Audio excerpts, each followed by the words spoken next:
Salut les 20 joueuses et 20 joueurs, bienvenue dans cette 20 jeux de dégustation, ici Swatch et aujourd'hui je vais vous expliquer les règles de Near and Far, la suite de Above and Below, un jeu de Ryan Laukat de 2 à 4 joueurs d'une durée approximative de 90 minutes et édité en français par Lucky Duck Games. Donc c'est la suite d'Above and Below, c'est-à-dire un jeu de placement d'ouvriers mêlé à d'une aventure, à des rencontres, des quêtes. Il y a dans ce jeu un livre énorme de textes, tout en français bien entendu, pour réaliser toutes vos quêtes. Donc c'est vraiment un jeu particulier parce qu'il y a un peu de hasard, mais c'est quand même un jeu à l'allemande, on va dire. En tout cas, il y a beaucoup de gestion de ressources, de placement d'ouvriers. Donc voyons ça ensemble dès à présent. Donc le jeu se joue en différents modes. Il y a plein de modes, je ne vais pas tous les expliquer, je vais juste vous expliquer maintenant le mode d'introduction qui vous permet de bien connaître les règles du jeu et de faire une partie d'1h30. Mais vous avez d'autres modes de jeu. Il y a un mode, le mode le plus avantageux, c'est le mode aventure, où vous allez réaliser 11 parties d'affilée et donc à chaque fois différentes et progresser dans la trame de l'histoire. Vous avez aussi un mode arcade qui permet de faire une des aventures au hasard et vous avez encore d'autres modes solo et des choses comme ça. Voilà. Mais maintenant je vous montre le mode d'introduction à Near and Far. Donc dans ce jeu en fait vous avez une carte, un plateau de jeu qui est une carte en fait ce qui est donc vous avez un plateau de jeu et deux plateaux de jeu. Ici, ce plateau, il est mis dans la première aventure, mais vous avez plein de plateaux différents. Vous en avez 11, vous voyez. Vous allez pouvoir faire différentes parties à chaque fois bien différentes le long de toutes ces aventures. Donc c'est vraiment terrible parce que vous avez plein de plateaux différents. Ça, c'est la première chose. Et la deuxième chose, vous avez la ville dans laquelle vous allez pouvoir exécuter des actions. Alors, comment ça se passe? Chaque joueur est représenté par une figurine héros. Et à votre tour, vous allez placer, donc au début du jeu, vous allez placer votre héros quelque part dans la ville. Par exemple là, et puis vous placez dans ce bâtiment-là et vous exécutez cette action-là. Et puis votre adversaire va placer par exemple dans ce bâtiment-là, il va réaliser cette action-là. Et puis quand c'est à vous à jouer, vous allez devoir déplacer votre héros et aller dans un autre bâtiment et faire l'action relative au bâtiment. Puis votre adversaire va déplacer son héros, faire l'action dans un autre bâtiment, etc. Vous pouvez aller dans un bâtiment qui est occupé par un autre adversaire, mais à ce moment-là, vous devez faire un duel. Comment se passent les duels? En fait, les joueurs ont des héros qui travaillent pour eux et qui ont des épées. Vous pouvez également avoir construit des cartes artefacts avec des épées. Donc les deux joueurs vont calculer le nombre d'épées qu'ils possèdent et puis vont jeter un dé chacun à leur tour, vont additionner le nombre d'épées au nombre de dés. Et puis l'attaquant, uniquement l'attaquant, s'il a des cœurs, il peut dépenser des cœurs pour augmenter sa valeur. Et puis on regarde qui a gagné. Si l'attaquant a gagné, eh bien il va pouvoir exécuter l'action du bâtiment. S'il a perdu, il va en prison et il doit passer son tour. Il perd son tour et après, quand revient son tour, eh bien il pourra aller dans n'importe quel bâtiment, y compris un bâtiment occupé par un adversaire, et il pourra faire l'action. À noter aussi qu'en début de duel, l'attaquant doit décider s'il fait un combat loyal ou déloyal. S'il fait un combat loyal, il n'a aucun avantage, mais s'il le gagne à la fin, il gagne 1 point en réputation. S'il fait un combat déloyal, il gagne une épée, mais il perdra un point en réputation. Les points de réputation se calculent ici, et donc vous allez pouvoir en gagner ou en perdre. Ça a certaines influences dans le jeu. Vous allez pouvoir construire par exemple des cartes artefacts, par exemple celle-ci, que si vous avez un certain niveau en points de réputation. Donc ça a une certaine influence dans le jeu, et la toute grosse influence, c'est qu'à la fin du jeu, ça va vous rapporter des points de victoire. Ce sont des points de voyage, donc les PV. Vous allez gagner des PV en fin de jeu en fonction de votre avancée dans la renommée. En négatif, ça ne vous fait pas perdre de points spécialement. Mais donc voilà, donc ça c'est le combat. À noter qu'il y a une seule exception, c'est le saloon. Dans le saloon, il n'y a pas de combat. Donc là, il peut y avoir plusieurs héros, mais sinon, il n'y a pas de combat. Donc voilà, vous déplacez votre figurine vers un bâtiment, vous exécutez l'action de bâtiment. Si vous allez à un endroit où se trouve déjà un adversaire, il y a un duel. Si vous le gagnez, vous pouvez exécuter le combat. Si vous perdez, vous allez en prison. Mais autre chose que vous pouvez faire, au lieu de vous déplacer dans un bâtiment, vous pouvez aller vous lancer dans l'aventure et revenir dans la ville, c'est la même ville, et aller à l'aventure. Alors à ce moment-là, vous avez sur votre plateau de jeu, ok, je vais vous montrer avec l'autre plateau, donc vous avez des aventuriers qui viennent vous aider, et vous allez calculer le nombre de cœurs de vos ouvriers, donc de vos aventuriers. Donc ici c'est 7, donc vous prenez votre marqueur et vous le mettez à 7. Peu importe à quel montant il est, vous n'allez pas, si par exemple il est à 2, ben, vous montez à 7. Hein. Si il est à 0, vous montez à 7, s'il est à 10, vous redescendez à 7. Donc vous ajustez vos points de vie en fonction de vos aventuriers. Et puis vous allez vous déplacer. Alors vous allez vous déplacer en fonction de votre capacité de déplacement. Votre capacité de déplacement, elle est toujours de 2. Donc vous avez toujours une capacité de déplacement de 2. Certains personnages vont vous donner un bénéfice. Donc vous voyez ici, vous avez une 3e capacité de déplacement. Et les oiseaux porteurs que vous aurez éventuellement acquis vous donnent une capacité de déplacement supplémentaire. Certaines cartes peuvent vous donner aussi des capacités de déplacement supplémentaires. Donc dans ce cas-ci, ici, ce joueur-ci, il a 3, 4, 5, 6 points de déplacement. Il peut donc se déplacer jusque 6. Alors, chaque déplacement peut coûter aussi. Donc, quand vous vous déplacez adjacent, il n'y a pas de problème, ça ne coûte rien. Mais quand vous vous déplacez de plusieurs cases, pour chaque case vide où vous vous déplacez, par exemple, imaginons que je veux aller ici, je fais 1, 2, 3, je passe donc 2 cases vides, pas la case d'arrivée, je compte pas la case. Pour chaque case vide que je passe, je perds un point de vie. Donc je diminue mes points de vie. Et puis je fais l'action où j'arrive. Donc si j'arrive sur une case argent ou sur une case gemme, qu'est-ce que je peux faire? Je peux construire un camp. Quand je construis un camp, je prends un de mes camps disponibles. Donc vous voyez ici, ce joueur avait au départ 14 camps disponibles. Il lui en a déjà placé 10. Il peut en placer un 11e. Il doit payer 3 points de vie pour placer un camp. C'est marqué ici d'ailleurs, 3 points de vie pour placer un camp. Il paye 3 points de vie, il prend un camp, il gagne le bénéfice de son camp éventuel. Donc là, il n'y avait pas de bénéfice, là, il y avait un sou, et là, il y a une gemme. Et il place le camp à l'endroit où il était. Et il gagne le bénéfice de l'endroit du village où il était.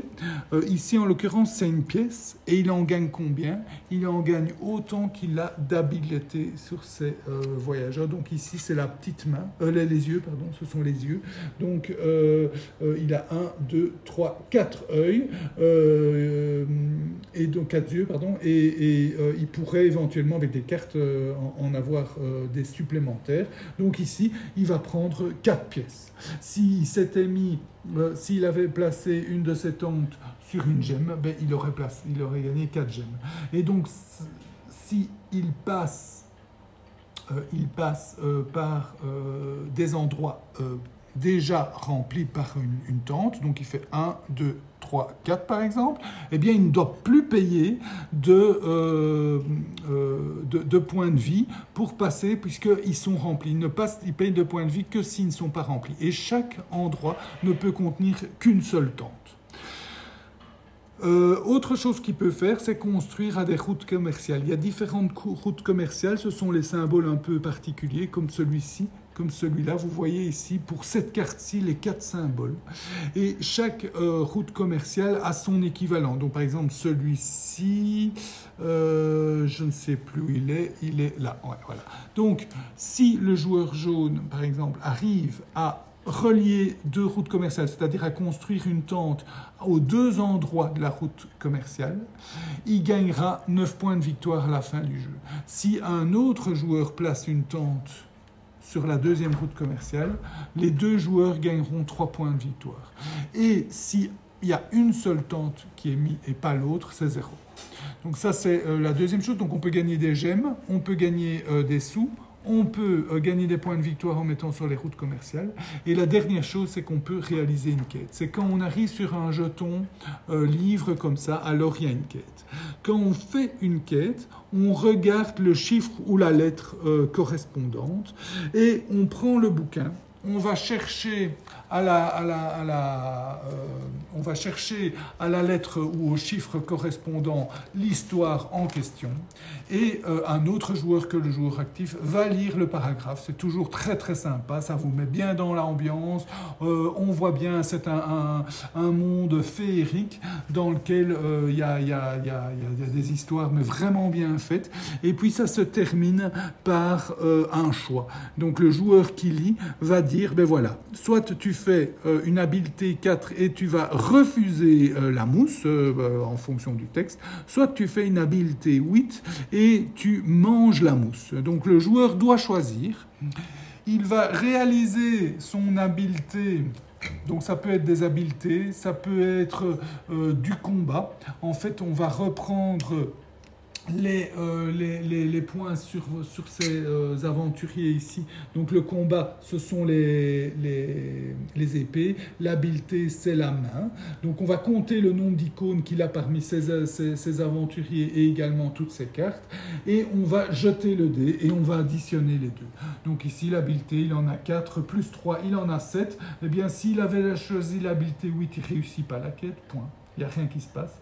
Si il avait choisi l'habileté 4, eh bien là, il réussit la quête et il reçoit le bénéfice. Et le bénéfice, ça peut être des ressources, ça peut être différentes choses, ça peut être des jetons factions qui peuvent servir à différentes choses, à construire des cartes artefacts. Donc par exemple, cette carte-ci, elle demande un jeton faction bleu, mais ça peut aussi servir à réduire le coût d'achat des aventuriers.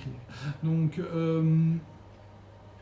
voilà, ça c'est donc il y a un peu de hasard évidemment, vous allez jeter le dé, mais il y a aussi beaucoup de fun parce que c'est très amusant de lire tous ces textes, ces histoires un peu abracadabrantes avec des chats qui parlent et des salamandres qui attaquent. Donc c'est toujours très sympa de découvrir tout ce monde et toutes ces histoires. Donc voilà, ça c'est ce que vous pouvez faire sur la carte. Qu'est-ce que vous pouvez faire dans la ville? On va regarder chaque bâtiment à son tour. Donc ici, l'hôtel de ville. Dans l'hôtel de ville, vous pouvez faire jusqu'à 3 actions. 1, 2, 3. La première vous permet d'échanger 5 ressources contre une ressource ou une ressource contre 5 ressources. Donc c'est maximum 5, ça peut être moins. Donc vous avez le coût de chaque ressource ici. Donc si vous voulez par exemple acheter une gemme ici à 7, vous pouvez, par exemple, payer 3 pièces et un pain, et vous êtes à 7 et vous recevez votre étendard bleu. Le deuxième, c'est que vous pouvez vous défausser d'une carte artefact. Donc, en début de jeu, on draft une main de 6 cartes artefacts. Et les cartes artefacts vont vous faire gagner un bénéfice. Donc ici, par exemple, c'est un point en habileté. Il y a le coût pour la construire et il y a les points de victoire à la fin du jeu. Donc, si vous pouvez construire quand vous voulez à votre tour, ce n'est pas une action. Quand vous voulez, vous pouvez construire un artefact de votre main et vous gagnez le bénéfice. Et à la fin du jeu, vous gagnerez les points de victoire. Et toutes les cartes artefacts artefact qui vous reste dans la main à la fin du jeu vous compte contre un point négatif. Donc autrement dit, ici ça vous permet de défausser et donc de ne pas perdre des points en négatif. La dernière chose, c'est que vous pouvez payer des gemmes et des pièces pour augmenter ou diminuer votre réputation. Donc c'est ici, comme j'avais expliqué en début de vidéo. Ici, vous gagnez un oiseau porteur, vous devez payer un pain et vous gagnez un oiseau porteur. Et donc les oiseaux porteurs ont différents avantages. Le premier, c'est que, on va revenir sur le plateau personnel, c'est que ça vous donne plus de points de déplacement. Le deuxième, c'est que chaque oiseau porteur peut porter un trésor. Donc vous avez la possibilité de gagner des trésors. Si vous n'avez pas d'oiseau porteur, vous devez tout de suite les défausser. Donc vous allez pouvoir garder un trésor par oiseau porteur que vous avez. Et si vous avez les 3 oiseaux porteurs et 3 trésors, vous gagnez 5 points de victoire à la fin du jeu. Alors revenons-en à la carte parce que j'ai oublié de mentionner 2 choses. Quand vous passez par un endroit avec ce symbole-là, vous gagnez une carte trésor. Et vous pouvez remplacer un de vos trésors ou le placer en dessous d'un oiseau porteur vide ou le défausser si vous voulez. Quand 2 tentes sont mis de part et d'autre, vous gagnez plus de trésors. Même chose pour les menaces. Donc quand vous passez par une menace, vous devez combattre une menace. Si 2 tentes sont placées, vous ne devez plus combattre la menace. Les menaces, on regarde le paquet ici. La menace en cours, donc ici, il y a 8 épées. Donc il faut avoir 8 épées pour la battre. On jette un dé, on calcule le nombre, on additionne le nombre d'épées que vous avez. Et si vous avez 8 ou plus, vous gagnez la carte. Vous pouvez construire gratuitement une tente dessus et vous gagnez ces points de victoire là à la fin du jeu. Et ces cartes sont mi-crescendo, donc c'est 8, 9, etc. jusqu'à 14. Donc à noter que vous pouvez aussi ignorer une menace de différentes manières. Vous pouvez ignorer une menace si un de vos personnages a un bouclier, comme celui-ci. Donc lui, il peut ignorer tout simplement. Il ne doit pas combattre la menace. Vous pouvez aussi ignorer une menace en défaussant un oiseau porteur. Évidemment, s'il avait un artefact, vous perdez l'artefact et vous ignorez une menace. Il y a d'autres habilités qui permettent d'ignorer une menace. Voilà, donc je reviens ici. Donc ici, vous gagnez un oiseau porteur qui vous permet d'avoir un trésor. Les trésors, vous les gagnez sur le terrain, sur la carte, mais vous pouvez aussi ici en gagner. Quand vous faites cette action-ci, vous piochez autant de cartes trésors que vous n'avez d'oiseaux porteurs. Vous les gardez, vous les défaussez, vous remplacez vos cartes existantes comme vous voulez. Ici, au saloon, vous pouvez engager un aventurier. Et donc là, vous payez les pièces nécessaires et vous gagnez donc les symboles qui sont dessus. Quand vous achetez un aventurier, vous avez le choix de le placer soit dans vos 4 aventuriers actifs, soit de le mettre en réserve. Son coût d'achat, c'est 5 pièces dans ce cas-ci, moins 1 pièce par jeton faction que vous avez. Donc chaque aventurier vous donne déjà un jeton faction, donc celle-ci coûte déjà plus que 4. Et si vous aviez un jeton faction bleu en plus, eh bien il vous coûterait déjà plus que 3. Vous n'avez que 4 aventuriers qui peuvent venir avec vous à l'aventure. Et en plus, chaque aventurier est mis sur la faction correspondante. Donc vous pouvez avoir qu'un seul aventurier bleu, un seul jaune, un seul rouge. Et ici, vous avez un animal de compagnie qui commence votre aventure, qui peut se mettre où vous voulez. Mais si vous avez des aventuriers verts comme celui-ci, vous pouvez mettre un aventurier vert. C'est tout ce que vous pouvez. Mais vous pouvez toujours en gagner d'autres et les avoir en réserve en fonction de votre stratégie. Maintenant, c'est pas non plus super intéressant d'en avoir 36 en réserve. Le seul avantage, c'est que quand vous arrivez à en avoir 4 de la même faction en réserve, vous gagnez le chef correspondant qui vous donne un jeton faction et qui en plus vous permet de gagner 5 points de victoire à la fin du jeu, 5 points de voyage. Voilà, on est presque au bout.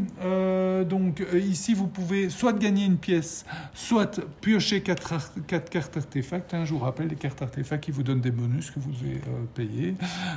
Et défausser autant que vous voulez. Hein, donc vous en prenez 4, vous pouvez garder autant que vous voulez et défoncer le reste. Là, vous gagnez un pain par symbole habileté que vous avez parmi vos aventuriers. Là, c'est les trésors. Et ici, c'est la mine. Vous allez pouvoir construire une tente sur les espaces adjacents. Donc, on commence par l'espace ici. Donc, le premier qui construit une tente doit la placer là. Et puis après, vous placez vos tentes adjacentes aux tentes existantes en veillant à respecter la condition. C'est le chiffre que vous voyez ici. Donc, vous devez avoir 3 mains dans vos aventuriers pour pouvoir placer une tente là, la 4 et la 5.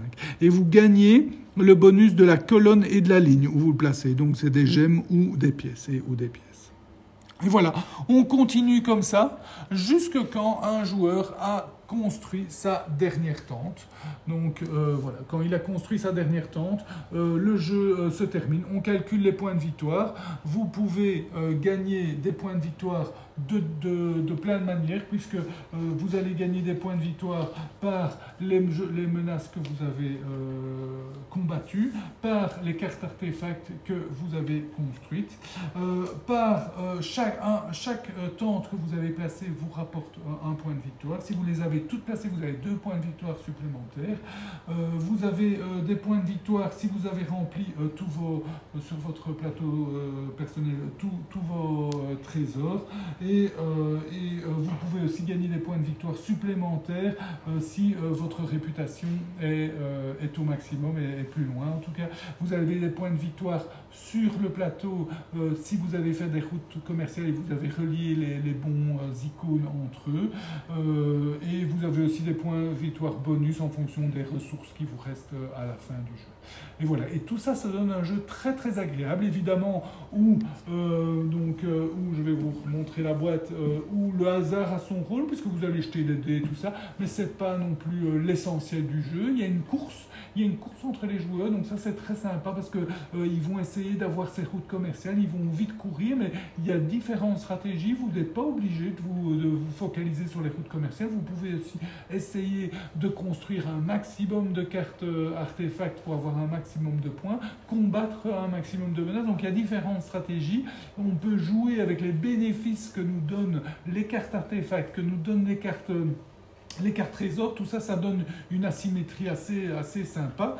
Bon, il y a un peu de hasard, mais il y a aussi beaucoup de fun. Et alors, évidemment, ce livre de quête qui, chaque fois, nous raconte une petite histoire. On est chaque fois transporté, donc c'est vraiment super. Plus la possibilité, et ça c'est énorme évidemment, de faire 11 parties différentes qui progressent dans une aventure. On a, pour faire toute l'aventure, on a des cartes où vous allez pouvoir écrire et faire évoluer votre personnage. Donc il y a plusieurs cartes, hein, donc vous pouvez faire plusieurs quêtes, et si encore, et vous pouvez faire des photocopies. Il y a même il y a vraiment tout ce qu'il faut pour vous assurer plein de parties, et donc ça c'est super fun, quoi, hein. Donc c'est assez unique. C'est la suite d'Above and Below, je dirais Above and Below un peu différent. Donc est-ce que c'est mieux, moins bien? En tout cas, il y a beaucoup de rejouabilité, mais voilà, donc Nirnfar, un très très bon cru. J'espère que cette dégustation vous a goûté. Je vous souhaite de bien vous amuser. Santé et à bientôt.